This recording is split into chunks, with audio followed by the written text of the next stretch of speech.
Hi everyone, and welcome back to the studio and for our toilet paper roll challenge number 2. Before we begin, don't forget to subscribe to our channel, hit the like button and comment down below. Finger knitting, or French knitting as it's also known, is something that's really simple to do just with a couple of things that you have at home, and you can make any size loom that you want using any size materials, so long as you have something that you can use as a tube, so a toilet paper roll is particularly good for this, and so long as you have things which can be used as the spokes for the loom. The more spokes that you have around your loom, the bigger the actual product will be that comes out the other end. So you can think about how intricate you want this to be and really challenge yourself later on if you want to make a more advanced version. Great for older kids if you want to set them a bigger challenge.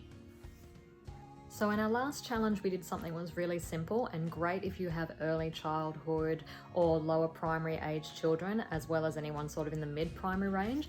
This one is really great for fine motor skills and excellent for pattern and memory skills as well. So if you have children who are slightly older than that, this is a really good challenge for anybody who is from about the age of 6 or 7 upwards.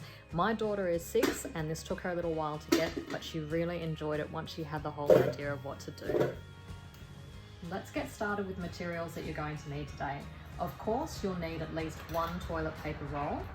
You're also going to need 2 straws. I like to use these paper ones that you can cut in half to make 4 pieces. Alternatively, you could also choose to use some ice block sticks or even 4 pencils that you have laying around the house. You then need some sticky tape. Masking tape or regular household tape is totally fine for this, just so long as it's strong enough to hold your straws to the toilet paper roll when we attach them. Mommy. You're also going to need some yarn or some wool to do the knitting with. I've chosen to go with a couple of different colours, and obviously the thicker the wool that you choose, the thicker your knitting will be at the end. Let's begin our construction. The first thing we're going to do is take our 2 straws and we're going to cut them in half. Once you've cut them in half and you have 4 equal pieces, we're going to attach these to the outside of our toilet paper roll. Starting with your first piece of straw, I want you to attach it so that it sits with about 2 centimeters above the actual toilet paper roll. Using your first piece of masking tape, make sure that you stick it down really securely, and then try and do the next one directly opposite, so that they look like they are across from each other, the same distance above the top of the toilet paper roll. You should end up with something that looks like this. The masking tape has been used to hold all of the straws all the way around, and they all sit evenly from the top of the tube to about 2 centimeters above it. You can secure this further using a bit more masking tape, and sometimes it's even nice to decorate this up so that you have your own loom to keep for the rest of the time that you're going to do your knitting. The next step is going to be to insert a small incision just down the bottom here, the edge which you don't have any of the straws sticking up from, so that you can secure your piece of wool when you thread it through the first time. About 1/2 centimeter is totally fine for this. Just enough so that you can thread a piece of wool through and hold it in place when you're doing your knitting. Getting started knitting is really easy. You take one end of your yarn and you thread it down through your toilet paper roll until it hangs out the other end. Once you have it through the other end, find the incision that you made and slot it up into that incision so that it holds the wool in place. The next part is the hardest part because it's all about creating a pattern. Once you have the hang of it, it's really easy to keep going, so watch carefully. The first thing you need to do is take your wool and wrap it around the inside of your straw. You're going to continue wrapping it around the inside of your straw until you have wrapped every single one of them in a pattern that looks like this. Once you get back to the start, you're going to wrap it a second time, and now we can start our knitting. You can see here that there are 2 areas which have been wrapped.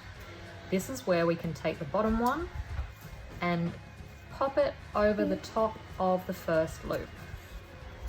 That is your first knitted loop. You then continue the pattern on, and you're going to pop again your loop over the top. following and continuing all the way around over and over again.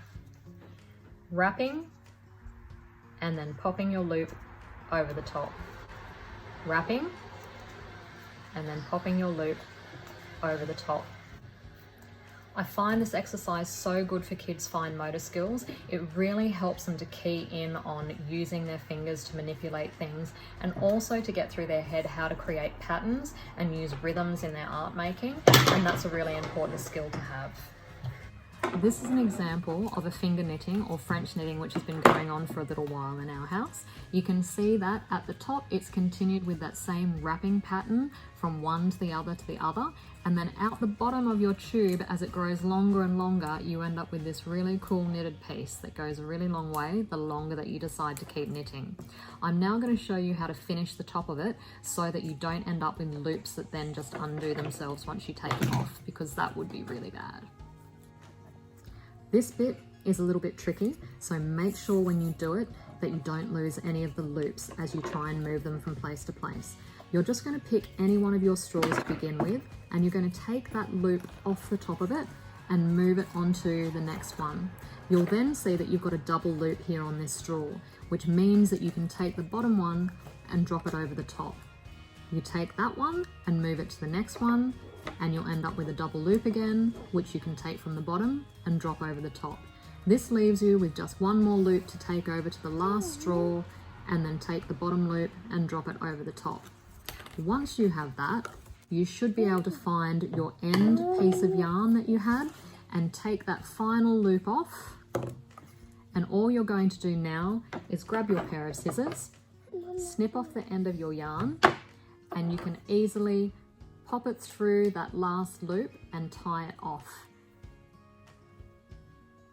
Once you have that, you should have a secure end, and now your loops aren't going to come apart. You can then drop that through the bottom of your toilet paper loom, and you have this really nice long piece that you can now use for something really cool. So let's show you some of the things that we've decided to do with ours. So we think that finger knitting is really good for making scarves for our toys. They also make really fun necklaces, armbands, wristbands, anklets, and the other thing that we looked at doing was threading some beads onto them and making them into key rings that you can hang from your school bags or that you can give to your friends. So there's lots of different things that you can do with all of these different pieces that you have.